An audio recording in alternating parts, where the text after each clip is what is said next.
కాటుక కనులు విప్పారకపోతే ఈ భూమికి తెలవారదుగా, నీ గాజుల చేయి కదలాడకపోతే ఏ మనుగడ కొనసాగదుగా.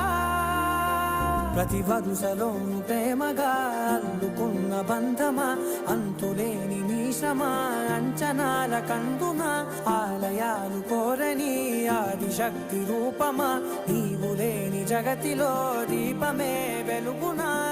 నీదగులాలనలో ప్రియమగు పాలనలో ప్రతి ఒక్క మగవాడు పసివాడేగా. ఎందరి పెదవులలో ఏ చిరునవ్వున్నా ఆ సిరి మెరుపులకు మూలం నువ్వేగా.